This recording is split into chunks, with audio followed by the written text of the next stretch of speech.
Pagbati po mga kababayan, patuloy po kayong nakikinig sa tinig ng karunungan. Formal pong hinamon ng debate ni Senator Rodante Marcoleta, si Senator Ping Lacson. Ito po ay sa kadahilanan na itong si Pinky ay nag-iingay na naman at nagbibida-bida. Sabihan ba naman ni Pinky na yung minority report na inilabas po ni Senator Marcoleta abay nababagay daw po sa basurahan? Tapos nalaman-laman natin, mamukat-mukat, hindi naman pala niya nabasa. Kaya yung punto ni Senator Marcoleta, papaano mong malalaman na dapat sa basurahan yung minority report kung hindi mo nga alam ang nilalaman?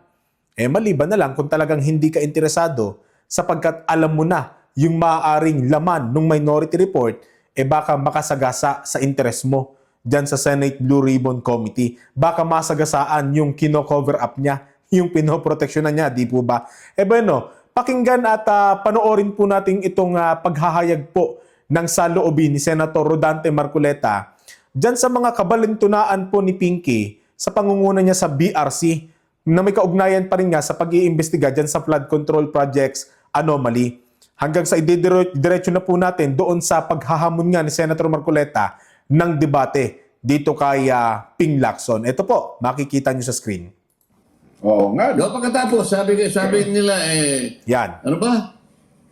Let me emphasize one point, we always go where the evidence leads us. Yes, sabi po yun. Lahat ng mga testigo, tinuturo si Martin Romualdez. Si Gutesa, tinuro siya. Sila Diskaya sa magitan ng mga ilang congressmen na kanilang in-identify, tinuturo din. Yan. Si Saltico at si Martin Romualdez. Di ba? Maski sila, ang dami. O bakit hindi niya puwersahin si Romualdez Ayun. na tumestigo sa Blue Ribbon? Oo nga naman. Gusto kong mangyari sa susunod na pag-hearing, para tingin niya si Romualdez. Ayun. Meron daw po kayong courtesy yung dalawang kapulungan. Nako po, interparliamentary courtesy. Parliamentary courtesy. Alam nyo, mga kababayan, yung interparliamentary courtesy na yan ay nakikita natin, palusot na lang ni Pinky yan para hindi mapatawag si Romualdez dyan sa Senate Blue Ribbon Committee at maimbestigahan. Kasi yung binabasa po ni Senator Rodante Marcoleta po dyan, yan po yung statement nitong si Pinky, si Ping, na sabi niya tila magiging tapat nga siya. Yun ang tono ng kanyang mga pinapahayag. Magiging tapat siya sa pag-iimbestiga. At kung ano daw yung sasabihin ng mga ebidensya, kung saan daw tutungo yun, tutumbukin daw. Kaya nasabi ni Senator Rodante Marcoleta, ilang beses nang pinangalanan si Martin Romualdez. Ilang tao na ang nagsangkot sa kanya na yan pong si Romualdez, kasabwat po yan. Meron pong kickback yan. Ilang porsyento po ang hinihingi niyan nung panahon na kami po ang tumatanggap ng proyekto. Katulad ng mga Diskaya. Ang pangalan ni Martin Romualdez at Saldico, sila po ang nagbanggit noon. At hindi lang si Diskaya, mismo si Zaldico na mismo, na di umano'y ginagamit ni Martin sa mga proyekto, talagang tinuro siya. Kasi sino pa? Si Gutesa, na mismong nagdadala ng pera dyan kay Martin at Zaldico. Tinuro rin si Martin. Kung talagang tapat si Ping doon sa sinasabi niya na kung saan sila dadalhin ng kanilang mga ebidensya. Kasi yung testimonya po na yan, lalo't under oath sa Senado, magagamit po yan sa pag-iimbestiga. Bakit hindi niya ipatawag si Martin? Bakit ang Senate President na si Tito Soto na kakampi ni Ping at tinawag nga nating timpisot, bakit ang dahilan ninyo dahil sa meron kayong interparliamentary courtesy? Totoo naman na may immunity kayo na nasa Congress. Totoo po yun, nasa saligang batas yun. Pero yung interparliamentary courtesy, alam natin mga kababayan, wala po nun. Hindi absoluto yun. Yun ay tradisyon lang na pinapractice noon pa ng dalawang kapulungan ng House of Representatives at Senado. Bakit mo idadahilan ng interparliamentary courtesy dyan sa pag-iimbestiga? Mahalaga ba yung paggagalangan ninyo dyan sa Kongreso? Kung yun palang ginagalang mo, abay sangkot na pala sa flood control projects, sa pagsimot sa kaban ng bayan, igagalang mo pa ba yan? Hindi mo pa ba ipapatawag yan? Iko-cover up mo pa rin pa ba yan? At bibigyan mo ng palusot na kailangan galangin dahil nasa Kongreso rin. Palusot na lang yon. Unggoy tong mga to eh. Di po ba? Palusot nila yon, mga unggoy. Paggagalangan sa dalawang Yan. kapulungan. Okay. Pero ang taong bayan, hindi nila ginalang. Nilimas ang kabambayan ng bansa ito, Jen. O, pakinggan nyo. Jason. Ano, gagamitin mo yung paggagalangan sa dalawang kapulungan. Di ba? Kung ang taong bayan hindi nga ginalang sa pagnanakaw. Gagamitin mo yun. Ikaw na nga tinuro eh. Ang pinag-uusapan natin, mahigit na 1 trilyong piso ang ninakaw, ang nilimas sa kaban ng bayan. Pagkatapos sasabihin mo, ay meron tayong interparliamentary courtesy. Kabalintunaan yan. Ang makapagpapasya kung darating siya o hindi. Kalokohan yan. Kung ako ang chairman, hindi ganun ang aking pasya.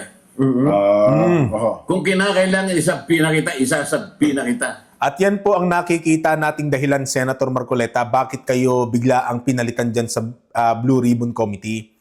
Nakikita kasi na matutumbok si Martin at ikaw, kung ikaw pa rin yung chairman ng Blue Ribbon Committee, alam nila na hindi mo sasantuhin si Martin. Diba? Alam nila na talagang papalagan at papalagan mo yan, ipapatawag mo yan, hindi ka maglilimita dyan. Kaya anong ginawa nila? Kudeta. Nagkudeta, pinalitan ng Senate President. Pagkapalit ng Senate President, sino ang unang komite na pinakailaman? Blue Ribbon Committee. Doon pa lang, halata na kayo eh. Doon pa lang, binulid na ninyo sa kahihiyan ng inyong mga sarili. Kayong timpisot. Di po ba? Anong parliamentary courtesy yung pinag-uusapan? Kaban ng bayan ang pinag-uusapan. Makakalapag ba ako? Mas mahalaga ba yung interparliamentary courtesy Yun. sa sinasabi ng saligang batas? Ayun. Basahin ninyo yung saligang batas. Ito na sinasabi Yung ko. statement ng principles nakalagay dyan. Ito na. Na kailangan lahat ng mga opisyalis ng gobyerno ay hindi dapat na-involve sa corruption. Ayun. Yun ang mas Yun ang mataas nasa... na uri Tama yun. na parametrong dapat natin gamitin. Hindi interparliamentary courtesy. Siya nga. Hindi absolute yun eh. O, di po ba? Tama. Doon sa saligang batas din sinasabi, yung House of Representatives sa kanyang Senado pwedeng magpatawag. Opo. Sa ngayon nga, lahat pinatatawag namin eh. Kahit na public official ka, kailangan dumating ka. Ang kaibahan nga lang, merong limited immunity yung mga members ng Congress. Ayan. Yan yung sinasabi ko rin kanina. Ano yung limited immunity? Immunity from arrest. Hindi ka pwede arrestuhin. Pero wala kang immunity sa subpoena. Wala kang Ayun. immunity sa patawag. Diba? Sa investigation o anumang public scrutiny. Walang nakalagay sa saligang batas na ganun. Para saan pa yung mandato ng Blue Ribbon Committee? Kung biglang may interparliamentary courtesy kayong kikilalan. Di ba ang Blue Ribbon Committee, ang mandato niyan mag-imbestiga ng mga anomalya ng mga nakaupong opisyal? Kung meron naman palang mas kapangyarihan at mas mabisang interparliamentary courtesy, para saan pa yung mandato ng Blue Ribbon Committee? Kung hindi naman pala pwedeng ipatawag ng Senado yung nasa lower chamber. Sa makatuwid, dahil sa interparliamentary courtesy na hindi naman absoluto, abay, tila nawawala o napapahina yung mandato ng BRC. Kaya kalokohan lang nila, timpisot yan. Kalokohan lang nila yan. O, dyan sila gumagamit ng pamamaraan para sa ganon, i-cover up. Hindi totoo itong sinabi niya ito. Let me emphasize one point. Yan. Hindi totoo yung sinasabi niya. Dapat nakikinig siya ngayon. Yan, We Ping, always go makinig where ka. the evidence leads us. Hindi totoo. Ako na nagsasabi sa inyo. Makinig ka, Pinky. Dapat niya na halongkatin itong pinagsasabi niya. Ito, meron pa sa sinabi. Si Yusek Bernardo Ayan. Opo. nag-handle daw ng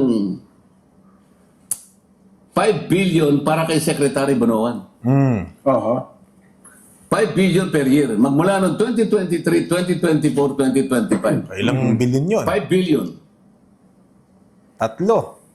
At 15% ang kinukuha. 15%. Grabe, ano? Ngayon, sa kickback na yon, 75% napupunta kay Bunuan, 25% kay Bernardo. Nako, laki. Grabe. Simot ang Sila kabangbayan. nasabi yun eh. Nandun si Bernardo, nandun si Bunuan. Dininay din ni Bunuan. Hindi po totoo yun. Pagka wala kang specific denial, general denial lang, that amounts to admission. Ganun Ay, ba hindi yun? totoo yun. Ganun lang. Ganun lang kasimple. Alin ang hindi totoo? Yung 75%? O 70% lang ang nakuha mo? Tapos sasabihin ni Ping at ni Soto, magmula nang umupo si Ping Lacson sa BRC, nagkaroon na ng direksyon. Asan ang direksyon? Yan ang direksyon na papunta sa basurahan talaga. Yang direksyon na tinatahak ninyo. Tapos magagalit kayo, bakit kinikriticize na kayo ng taong bayan, bakit yung kapwa ninyo senador, inuunahan na kayo sa report. Kasi wala kaming makitang direksyon, puro kayo delay ng delay. Gusto nyo, mafatig yung tao, mapagod yung tao, hanggang dumating yung punto, magsawa ang tao, hindi na hanapin ano bang nangyari sa flood control projects. Yan ang gusto ninyong mangyari. Bigla na lang manlamig yung kaso ng flood control projects, tapos kayo na bahala dyan. Sige, gawa na natin ng paraan para hindi makulong yung mga yan. Yan ang plano ng mga yan. Maniwala kayo sa akin, mga kababayan. Kailangan siguro, Tuso i-deny mga mo yan. yan specific, hindi yung general denial. Lumitaw yung Cabral Files. Nakalagay doon kung sino. Sinabi rin niya. Hindi ba niya napapanggihan sinasabi niya? Mahilig yung magpa-interview eh. Sabi niya, at least 5 secretaries of the departments and USEX were beneficiaries of the allocables Yan. under the Cabral Files. Ba't hindi niya ilabas? Sino ba yung mga Cabinet Secretary? Ayun. Doon sa binabanggit ko nga sa'yo na 100 billion na sinasabi ni Saldico na ang nag-name drop ay si Adrian Adrian Bersamin. Sa Bersamin. Bigay kay Trigid. Sabi raw ni Bernardo, Trigid kunin mo na, dami na nito itong yung pinakamalaking single delivery is 2 billion pesos. Nandun nga doon sa armored van. Sabi raw ni Trigid, Yan. sandali lang kasi March 11, hinuhuli kayong kasi si Digong. Digong. Kaya magulo ngayon. Nako po. Pero kanya itong circumstansya ito, may kinalaman pa kanya doon sa pagpapalit ng ES kaya sa Makatwid, may connection pa daw si yung bagong hirang na executive secretary na si Secretary Ralph Recto. Bakit hindi ipaliwanag itong mga bagay nito? Puro seryosong aligasyon ito. Oo nga naman. Totoo na he always goes Where the evidence leads him. Ay, bakit? Dalawang babae ang nilagay niya ron nakatakip pa buka. Oo nga naman. Ito si Pinky, alam niyo napakaraming pwedeng ipatawag. Abay, ang ihaharap sa taong bayan, dalawang babae, nakatakip ang muka, walang pagkakakilanlan, may alias pa yung pangalan. Diba? Pinky, yan ba yung sinasabi mong surprise witness mo? Ang bihira naman. Samantalang si Senator Marcoleta, may lumapit sa kanya, naging surprise witness. Abay, buong buo yung pangalan, buong buo yung pagkakakilanlan, walang takip ang muka. At talagang nanumpa. Yun, ayaw niya yun. Ayaw niya kay Guteza. Pero sa isang witness na nakatakip ang muka, may alias, walang pagkakakilanlan, tas kahit pa naka-under oath, yun okay sa kanya yun. Pinky naman. Wag mo namang ipalamon sa taong bayan yung kababaan ng kalidad mo. Diba ba? Wag mo namang ipatanggap sa mamamayang Pilipino na ganyan kababa yung kalidad ng pag-iimbestiga mo. Akala ko ba'y isa ka sa magaling na investigador? Anyari. Diba ba? Ang bihira ka naman. Kasi laging ganun sir, lagi may Nawawalan suspense. ng pasensya ang tao pagka ganito Siya nga. Nabanggit yung 30 tamarin. Tinatanong ko Sabi ko dun sa babae, alam mo nga ako, si Saldico, narinig ko nung siya'y nagpapahayag niyan. Ayan. Paunti-unti nga niyang nilalabas. Opo, sa pamagitan ng video. Nabanggit niya yung 30 Tamarin Street na yan Diyan siya nag-deliver ng 1 billion. Na ano mo yun? Narinig mo ka? Napakinggan mo, napanood mo. Hindi po kanya, pero... Hindi daw nila maalala. No? Trending yun. Pero Kasi, naalala ko po, mayroong nakapagsabi na ginamit nga po yung... Oo. Pagkatapos noon, ay siya na yung sumasagot. Oo, At ayan yung pa. isang babae na yung gustong sumagot, ayaw nang pasagutin yung isa. Ayan pa yung isang napansin natin eh. Ang tinatanong ni Senator Marcoleta, yung dalawang di umano ay witness. Pero nakita ninyo kung sino sumasagot? Si Pinky. Ano ba naman yan? Ang nanumpa, yung dalawang babae. Pero ang nagtetestimonya at ang sumasagot doon sa tanong, si Lacson. Eh, di sana si Lacson na lang nagtestimonya doon, hindi na siya yung nag-chairman. Di po ba? Gusto ata ni Lacson magtestimonya, di magtestimonya, mag-witness ka na lang, tapos ibalik niyo si Marcoleta sa pagiging chairman ng Blue Ribbon. Tapos yan, wala pang 2 buwan, tapos yan, pati ikaw, Pinky, dawit ka dyan, maniwala ka sa akin. Ay, wala po kami napanood. Malamig ang gabi-gabi mo. Wala po kami napanood na ganyan. Hindi ba importante yung 30 tamarin? Ayun Doon nga. pala yung 1 billion Totoo. na doon diniliver. Kasi nagtaka nga ako, parang hindi nila kadala yung saldi ko eh. Oo nga Kasi eh. lahat nakapanood ng video eh. Malabo. Yun na. Yun yung napansin namin ni Jen. Parang hindi po. Sen. Okay, samantalang si Diskaya na ituro niya. Yun ang naging interesado sila. Oo. Samantalang sabi namin ni Jen, hindi, kung ikaw ang nakatira dun sa address, nabanggit ni Sandy ko yung address mo, magugulantang ka. Di kaya ba? nga. Usapan niya. Usap-usapan, tsaka tatanungin ka ng mga kilala mo. Yun nga lang ayaw kanya, hindi nagbigay ng sworn statement. Hindi ako papayag na siya umupo doon at nakatakip ang mukha. Yung ba nasa rules namin na kailangan magtakip ka ng mukha? Pag nasa korte Pinag-usapan na ka, rules. Wala sasapukin sa ka rules dyan. daw yung pagbigay ng minority report. Oo. Yung pagtatakip ba ng mukha nasa rules? Ayun, oh. Patay ka Ayun, dyan. Hindi namin alam. Ha? Patay ka dyan. Walang ganun. Subukan mong gawin sa husgado yung kapag hindi ka na content. Oy, tanggalin mo yan. Oo. Pasumpa-sumpa ka pang ganyan eh. Paano ka susumpa? Hindi ka nga kilala ng... Oo nga. O kasi Di ba? Manunumpa ka na ang sasabihin ko dito ay pawang katotohanan, buong katotohanan at tanging katotohanan lang. So, tapos hindi mo naman maipakita yung mga, malay ba naman taong bayan? Sino ba yung nagsasabi ng katotohanan na yan? Eh sasabihin naman ng ilang trolls, ng ilang bayaran, ang mahalaga naman dito yung testimonya, hindi yung pagkakakilanlan. Eh si Guteza nga, na humarap na may pagkakakilanlan. Sinisiraan ninyo yung pagkakakilanlan. Oh, tapos dito magtsatsaga-tsaga kami sa isang mga testigo na nakatakip ang muka. Tapos si Guteza nakitang-kita ang muka, hayagan ng pagkakakilanlan. Kayo mismo ang sumisira ng pagkakakilanlan. Gagawan nyo pa ng issue doon sa fake affidavit na sinasabi nyong siya ang may gawa nun. Kina-character assassinate ninyo. Pero dito sa dalawang babaeng nakataklobang muka at walang pagkakakilanlan, dyan nyo kukunin, pabubulwakin yung di umano'y katotohanan. Abay, kabalintunaan yun, hindi katotohanan yun. Hindi po ba? karapatan na-accuse ako eh. Yun Iba, lamang pagiging sagrado ng panunumpa. Oo. Oo, sagradong sagrado Hinihiya yan. mo eh. Ginagawa mo, binabastos mo eh. Yan ang pambabastos Ano talaga. ka, nakatakip ang mukha mo. Yan ang pambabastos Eh, kaya nung talaga. sina-challenge siya ni Diskaya, di ba, sana makita ko rin po yung mukha. Tama lang yun eh. Di ba? Bakit ka mo? Oo. Ang pangaraniwang nagtuturo, abay, malinis ang ano mo, ituturo mo talaga eh. Opo. Sa Siya nga. akin, kaya.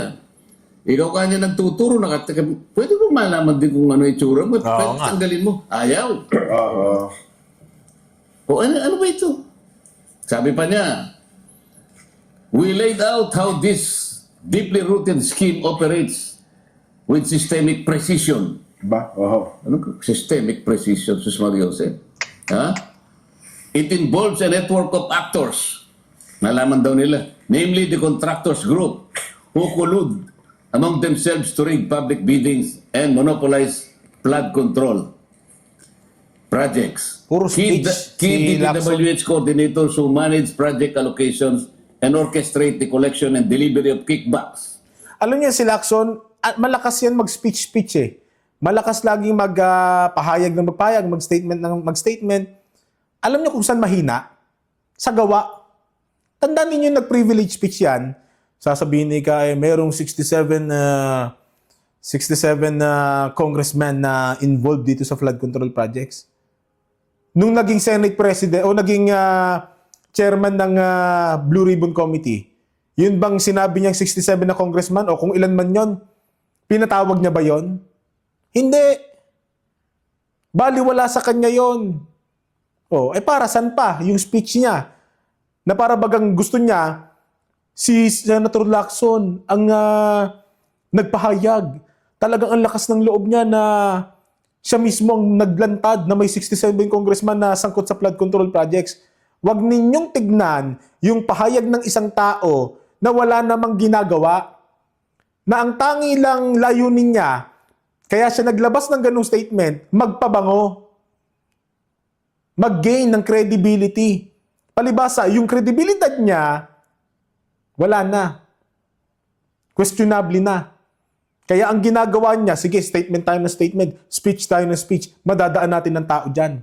Unggoy, hindi mo na maloloko ang taong bayan ngayon. Ang tinitignan namin ngayon, kahit na gaano kaganda yung speech mo, kung doon naman sa speech mo, puro taw-taw naman ang pinaggagawa mo at wala namang aksyon, edi wala rin.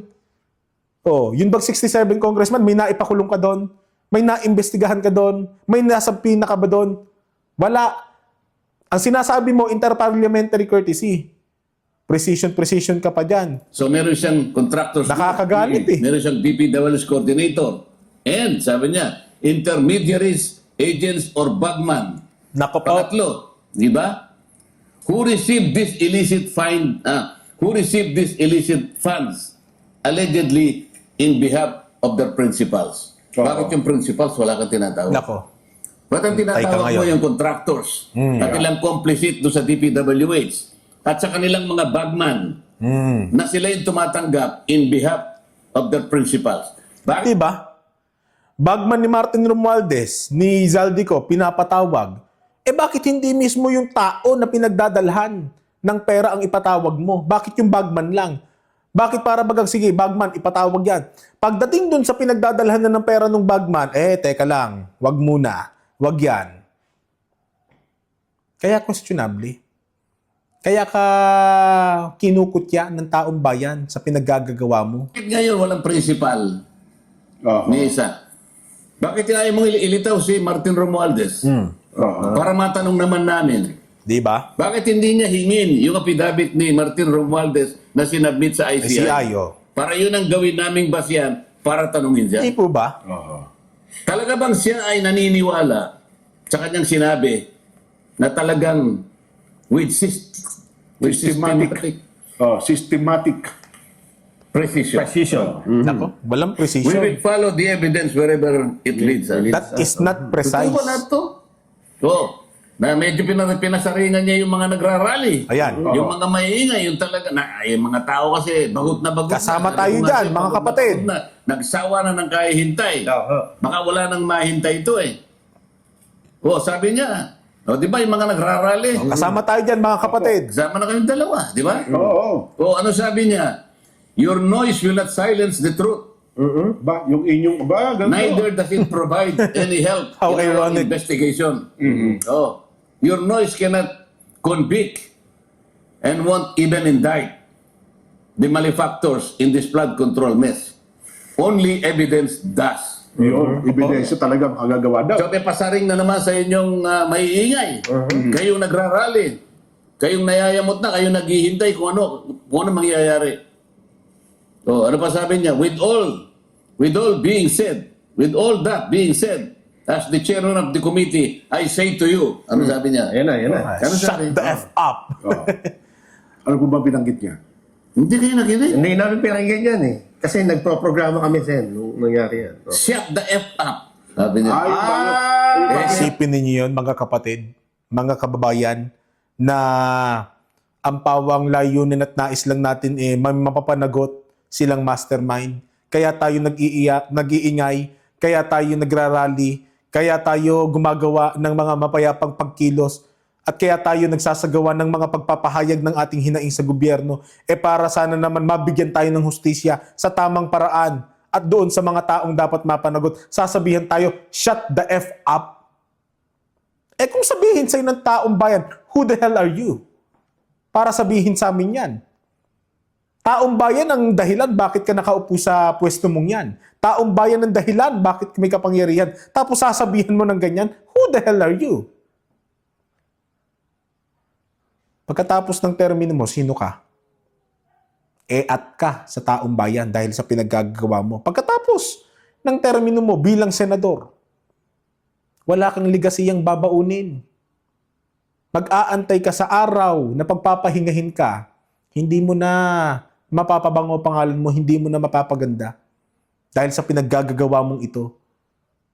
Nabukod sa di umano'y pagtatakip mo sa malalaking isda, kinakalaban mo mismo yung taong bayan na ang nais lang ay hustisya.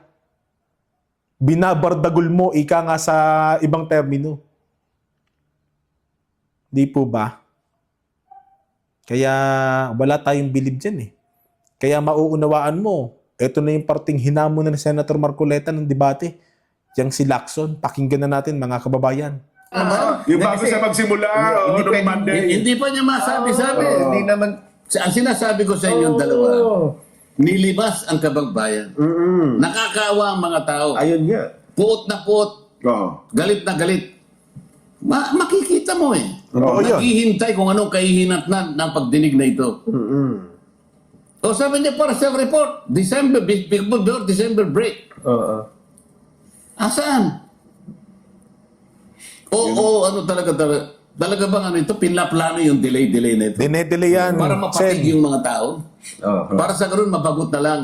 At magsawa na lang hanggang sa hindi sila interesado. Hanggang makalimutan na. Ganun ba yung plano? Parang mukhang ganun nga po ang nakikita Baka natin. sasabihin niya, ito'y para sa basura lang. Oo.